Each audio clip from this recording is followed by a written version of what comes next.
दर्जे की तरफदारी आपकी जिंदगी पर आ रही है जो कि महान है। Amen. आमीन। You know, when we were in Narayana, and that night the Lord told me to tell people to write one impossible thing that's impossible according to their mind and write it down.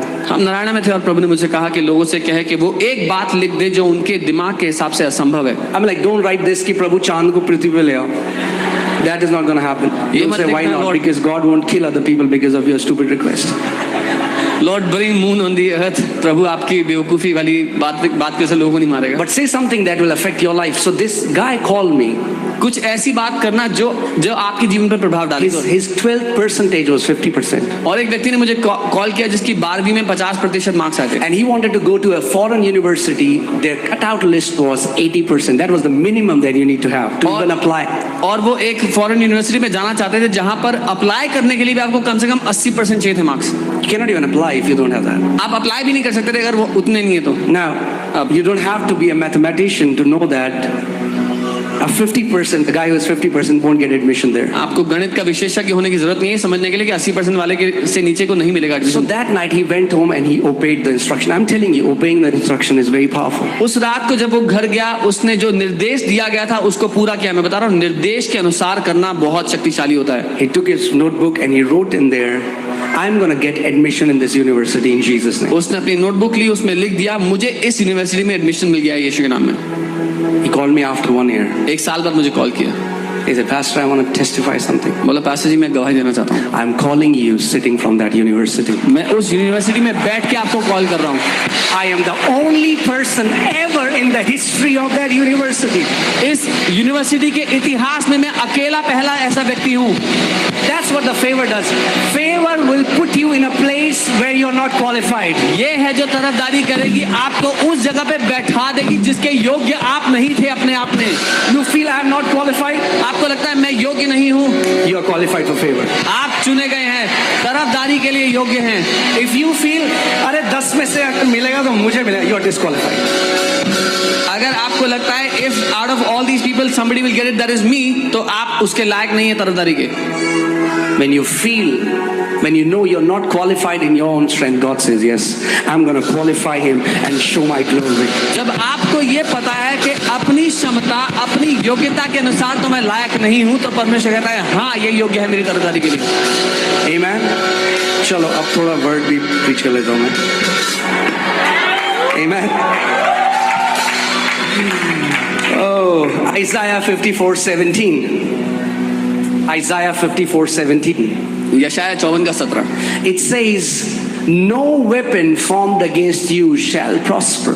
यहाँ लिखा है कोई हथियार तेरे विरोध सफल ना होगा। But do you see that there are weapons that are prospering in believers' life? पर क्या आप देख सकते हैं कि विश्वासियों के जीवन के खिलाफ हथियार सफल हो रहे हैं? Just because it's written in the Bible won't happen in your life automatically. सिर्फ इसलिए कि बाइबल में लिखा है तो अपने आप नहीं होगा आपके जीवन में।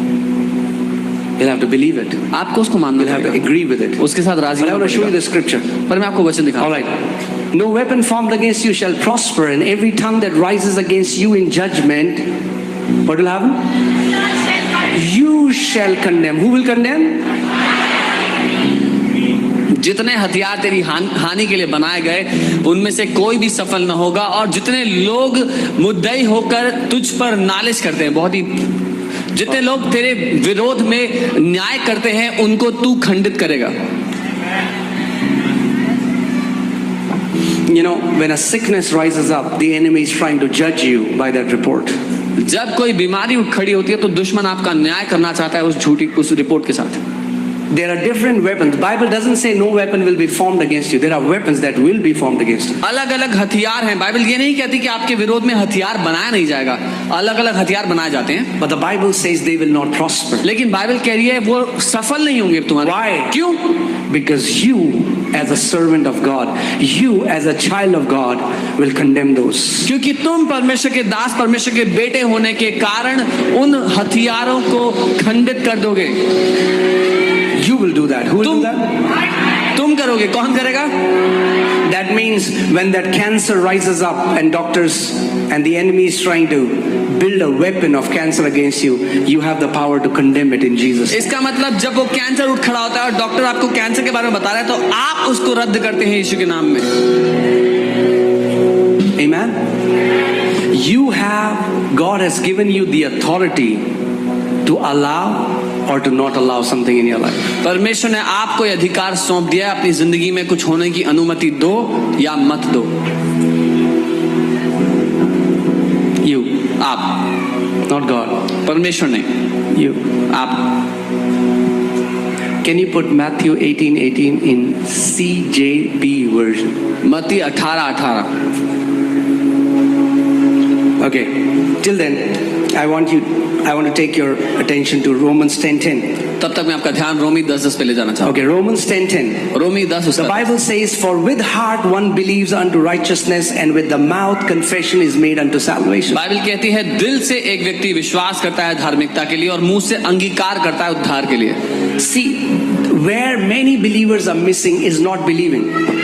अधिकतर विश्वासी कहाँ पर गलती कर रहे हैं? विश्वास करने में नहीं कर रहे, मानने में. मानने में। They would believe. वो मानते हैं, They believe that by the stripes of Jesus they are healed. वो मानते हैं यीशु के कोड़े खाने से वो चंगे हो गए, They are missing in the speaking part. पर क्या